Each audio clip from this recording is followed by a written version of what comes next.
अस्सलाम वालेकुम dear students. मेरे पास बायोलॉजी 10th की बुक है इस टाइम, और आज जो इम्पोर्टेंट चैप्टर मैं आप लोगों के साथ डिस्कस करने जा रहा हूँ, इम्पोर्टेंट क्वेश्चंस उसके और क्या क्या चीज़ें आप उसमें से स्किप कर सकते हैं। वो चैप्टर है जी inheritance. That is a very complex chapter, और ये चैप्टर ऐसा है कि जो कि फर्स्ट सेकेंड ईयर में जाके भी आपकी जान नहीं छोड़ेगा। सो अभी से कंसेप्ट इसके क्लियर रखें ताकि आगे जाके अब आपको कोई परेशानी का सामना ना करना पड़े। सबसे पहले इस चैप्टर में जब आप आते हैं तो आपके पास जेनेटिक्स की डेफिनेशन है, ये मैंने अंडरलाइन कर दिया। यहाँ से लेके यहाँ तक आपने जेनेटिक्स की डेफिनेशन करनी है। फिर ट्रेड्स की डेफिनेशन है, ये भी मैंने अंडरलाइन की हुई है। ट्रेड्स और डेफिनेशन प्लस एक दो एग्जांपल्स ये आपने करनी है। देन आपने जीन्स की डेफिनेशन करनी है। जीन्स की सिंपल सी डेफिनेशन लिखी है, the chromosomes carry the units of inheritance called the genes. फिलहाल जीन्स की यही डेफिनेशन अब करें। इस टॉपिक पे जब आप लोग आते हैं तो आपको जस्ट ये पता हो कि हमारे डीएनए जो है वो डीएनए और प्रोटीन मिलके का बनाते हैं जी, क्रोमोसोम्स। और डीएनए के छोटे छोटे पोर्शन जो है जो कि जिन्हें हम कहते हैं यूनिट ऑफ इनहेरिटेंस, ऊपर हमने देखा उन्हें कहते हैं जीन्स। अब टोटल ह्यूमंस के अंदर जो क्रोमोसोम का नंबर है वो है जी 46, जो कि 23 पेयर्स की शक्ल के अंदर होते हैं। अब क्रोमोसोम जो है वो हमेशा क्रोमैटिन की शक्ल में होता है, और जब किसी सेल ने डिवाइड होना होता है तो क्रोमैटिन जो है वो कंडेंस होता है और क्रोमोसोम्स बनाते हैं।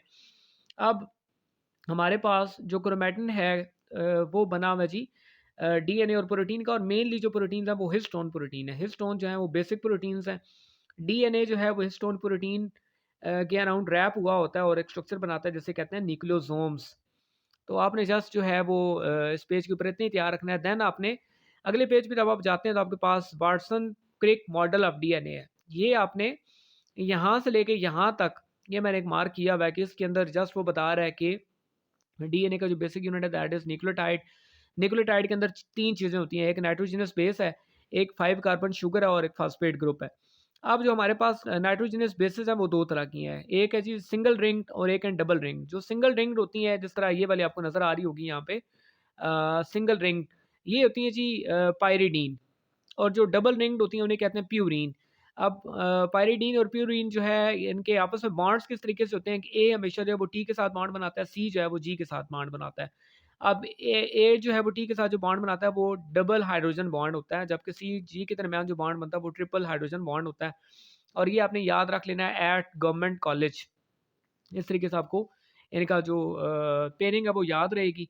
डीएनए रेप्लिकेशन एक इंपॉर्टेंट टॉपिक है, लेकिन आपके कोर्स के अंदर इतना डिटेल से है नहीं।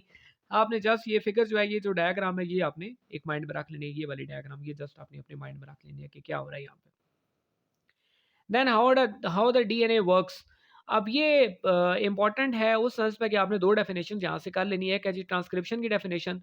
ट्रांसक्रिप्शन क्या होता है कि डीएनए से मैसेंजर आरएनए का बनना, और दूसरा है जी ट्रांसलेशन। ट्रांसलेशन आरएनए क्या होती है? मैसेंजर आरएनए से प्रोटीन की फॉर्मेशन, उसे कहते हैं ट्रांसलेशन। बस ये 2 डेफिनेशंस आपने कर लेनी है यहाँ से। देन आपको ये पता हो कि लोकस किसे कहते हैं? किसी भी डीएनए क्रोमोसोम के ऊपर जो जीन की पोजीशन होती है उसे कहते हैं लोकस, और इसका प्लूरल जो है वो लोसाई है। और एलील क्या होती है? एलील है जी alternate forms of a gene are called alleles. उसके बाद आपने हमारे पास एक डेफिनेशन है जीनोटाइप की। Specific combination of a gene and in an individual is known as genotype. अब जीनोटाइप 2 तरह की है, होमोजाइगस और हेटेरोजाइगस। दोनों की डेफिनेशन आपने करनी है, यहाँ से लेके यहाँ तक होमोजाइगस की, यहाँ से लेके यहाँ तक हेटेरोजाइगस की। ये वाली डेफिनेशन है जी डोमिनेंट एलील की, ये आपने याद करनी है, यहाँ से यहाँ तक मार्क कर दिया। और इसके साथ जहाँ ये डेफिनेशन खत्म हो रही है वहीं से आपके पास जो है वो रिसेसिव एलील की डेफिनेशन शुरू होती है, और यहाँ पे रिसेसिव एलील की डेफिनेशन खत्म होती है। देन फाइनल डेफिनेशन इसके अंदर आपने करनी है जी फिनोटाइप की, जो कि डेफिनेशन यहाँ पे मैंने मार्क की हुई है। उसके बाद आपने आ जाना है जी मेंडल के लॉज के ऊपर। मेंडल के लॉज इंतहाई इंपॉर्टेंट है। मेंडल के लॉज करने से पहले आपको ये क्वेश्चन आना चाहिए कि मेंडल ने जो पी प्लांट्स हैं उनको सेलेक्ट क्यों किया, उनके अंदर ये फॉलोइंग फीचर्स थे, that's why he selected the P plant. अब ये 4 पॉइंट्स में ये आपने मस्ट याद करें, ये इंपॉर्टेंट है जी। मेंडल लॉ ऑफ सेग्रीगेशन, एक ट्रू ब्रीड, ये मैंने आपको क्वेश्चन इसके टिक किया हुआ है, ये आपने आपको पता हो।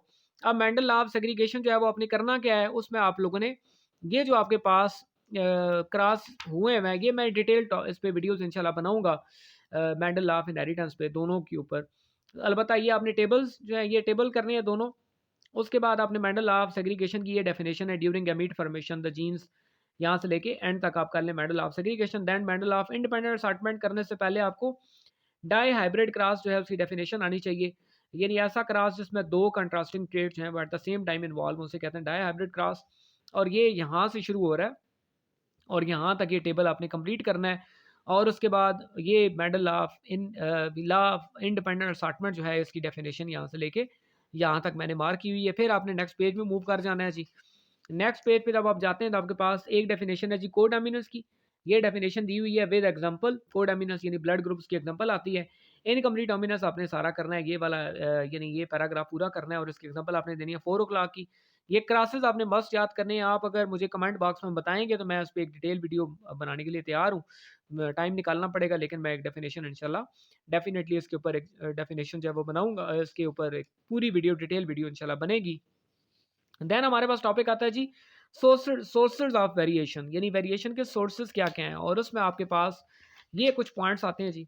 ये बिल्कुल टॉप पे आपके पास अगर आपके पास बुक चेंज है, डिफरेंट बुक्स असल में चल रही हैं और जो पेपर बनता है वो तकरीबन सारी बुक से मिक्स होके बनता है, दैट्स व्हाई अपनी बुक की परवाह नहीं करनी। ये अपने पॉइंट्स आपको मिल जाएँगे, सोर्सेज ऑफ वेरिएशन की हेडिंग के नीचे आपने ये पॉइंट्स करने हैं। इसमें जीन फ्लो की डेफिनेशन भी आपको मिलेगी जो कि आपने डेफिनेशन मस्ट करनी है। देन आपके पास आता है जी डिसकंटीन्यूअस और कंटीन्यूअस वेरिएशंस। इनकी आपने डेफिनेशन करनी है और इनके आपने डिफरेंसेस निकालने के क्या-क्या हैं। ये मैंने कुछ मार्क किए हैं डिसकंटीन्यूअस वेरिएशन यहाँ से यहाँ तक, देन यहाँ से यहाँ तक कराई हुई है। फिर ब्लड ग्रुप इसकी एग्जांपल है। डिसकंटीन्यूअस वेरिएशन की, कंटीन्यूअस वेरिएशन की डेफिनेशन मैंने कराई, उसकी एग्जांपल दी और ये वाला ये 2 पॉइंट्स ही आपने करना है कंटीन्यूअस वेरिएशंस पे। देन आपने डेफिनेशन करनी है ऑर्गेनिक एवोल्यूशन की।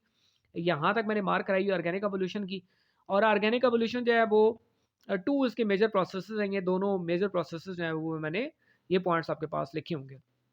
देन आता है जी हमारे पास मेडल जो आपके पास ला मार्क।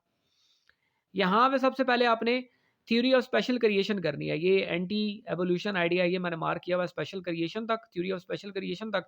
देन आपको चार्ल्स डार्विन के जहाज़ के बारे में, उसकी बुक्स के बारे में ये पैराग्राफ है, मैंने कुछ चीज़ें अंडरलाइन की हुई हैं। यू मस्ट डू इट, ये लाज़मी आप करें और देन उसके बाद आपने नेक्स्ट पेज के ऊपर मूव करके चले जाना है। चैप्टर ऑलमोस्ट क्लोजिंग की तरफ जा रहा है। ये आपने नेचुरल सिलेक्शन जो है जस्ट मैंने मार्क करा दिया है, यहाँ से लेके यहाँ तक आपने नेचुरल सिलेक्शन की डेफिनेशन कर लें। उसके बाद सेंट्रल कंसेप्ट से लेके वेरिएंट फिटनेस तक, on the other hand the rate of transmission से लेके ये पैराग्राफ जहाँ तक कंप्लीट हो रहा है, नेक्स्ट पेज के ऊपर आपने आ जाना है जी, मूव करना है। ये वाला पैराग्राफ जो है वो इम्पोर्टेंट है, यानी नेचुरल सिलेक्शन के रिजल्ट के तौर पे होता क्या है, मेजर पार्ट ऑफ पॉपुलेशन, ये यहाँ से यहाँ तक। अब ये वाली एग्जांपल है, ये जस्ट आपको समझा देता हूँ कि शुरू-शुरू में हमारे पास कुछ ऐसे इंसेक्ट्स थे जिनका कलर जो था वो लाइट था और वो आसानी से जो है वो दरख्तों के ऊपर छुप जाते थे। देन क्या हुआ कि पोल्यूशन जो है वो बहुत ज़्यादा हो गई और पोल्यूशन की वजह से हमारे पास जो इंसेक्ट्स थे वो नज़र आना शुरू हो गए, क्योंकि दरख्त दरख्त जो है उनका कलर चेंज होना शुरू हो गया। तो ये इंसेक्ट्स जब नज़र आना शुरू हुए तो उन्होंने अपनी शक्ल जो है, अपना कोड कलर जब चेंज किया, ब्लैक वाले जो हैं उनको छुपने में आसानी हो जाती थी उन दरख्तों के ऊपर, तो वो छुप जाते थे। ये सारा कुछ उस पैराग्राफ के अंदर बताया गया है, ये इतना इंपॉर्टेंट नहीं है, उसको एक्सप्लेन करना नहीं आएगा। आपने नेक्स्ट पेज में मूव करके जाना है जी। नेक्स्ट पेज के ऊपर आपके पास आता है जी आर्टिफिशियल सिलेक्शन। अब आर्टिफिशियल सिलेक्शन जो है ये 2 पॉइंट्स इसमें आपने करना है। आर्टिफिशियल सिलेक्शन की आपने डेफिनेशन करनी है। देन आपने 2 डेफिनेशंस करनी है। एक है जी डेफिनेशन ब्रीड्स की और एक है कल्टीवर्स की। अब ये मैं देख रहा था कि जो न्यू बुक आई हुई है उसके अंदर ये डेफिनेशन मिसिंग है, नहीं है, लेकिन आपने ब्रीड्स और कल्टीवर्स की डेफिनेशन जो है वो यहाँ से देके वीडियो को पॉज़ करना है और यहाँ से डेफिनेशन आपने दोनों की नोट कर लेनी है। ये इंपॉर्टेंट है और ये जी आपका चैप्टर क्लोज़ हो गया।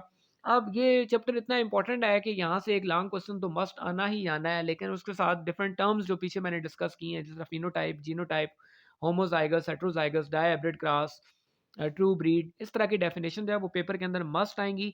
इसलिए आपने वीडियो को बड़े गौर से देखना है और पास करके उसको जहाँ भी आपको समझ नहीं आती क्वेश्चन बेशक नोट करें, कमेंट बॉक्स में मुझसे पूछें, वहाँ पे कमेंट्स करें और वीडियो दोस्तों के साथ लाज़मी शेयर करें। कोई चीज़ समझ नहीं आती देन कमेंट में मुझे बताएँ, मैं उस पे डिटेल वीडियो बनाने के लिए तैयार हूँ।